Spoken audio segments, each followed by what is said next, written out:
what came first, the primary existence before consciousness, or the primacy of consciousness before existence? What came first, the primacy of existence before consciousness? The primacy of consciousness. Oh.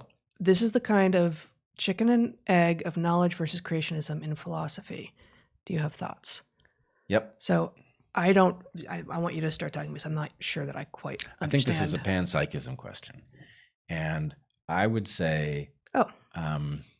Okay, so panpsychism meaning is the idea that before matter itself, there is consciousness in the universe, and that matter actually evolves out of a state in which consciousness already exists. Yeah, and I think there is not one single credible reason to believe any such thing. And as if that weren't enough, there is a huge stack of reasons to believe that it's not the case. And so I think what it is a pressure relief valve, that there are certain kinds of very high quality minds, and they have a certain zone over which they accomplish great things. And at the edge of that zone, they cannot justify something necessary. In other words, what it is basically is a... like get out of jail free card?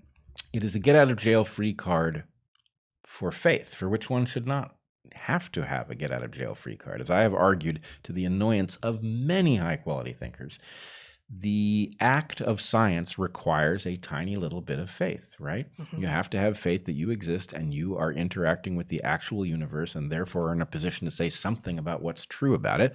And if that ain't true, everything you conclude on top of it is nonsense. And if it is true, then assuming it didn't cost you anything, and there's nothing you can do about establishing it. So in that case, you have to just sort of accept this thing is not grounded in bedrock. But what if you have a worldview in which everything has to be grounded in bedrock or it's suspect?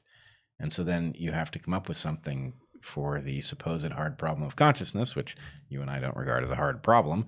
But in any case, you have to explain something about what consciousness is made of, since it's very hard to describe. In fact, it may be impossible at this stage to describe an organization of matter that would be conscious. Mm-hmm. So it just happens. We all know it happens because we all experience it. Yep. So is there something more? Is there something imbued by the very matter that makes up the brains that experience all this consciousness? Well, no, we just haven't explained it yet. It's really not. It's not that kind of mystery. But so anyway, I would say it's yet another black box. There's lots of them. Yeah, and this, I'm not arguing that consciousness isn't fascinating and that it is not a valid question to say how can matter have an experience of the universe. That's a good question, if not a hard problem. But in any case, it is like the worst possible way to answer the question. Occam's razor wise, it's like saying that because we can't figure out how this process works, that what fits in the gap is everything.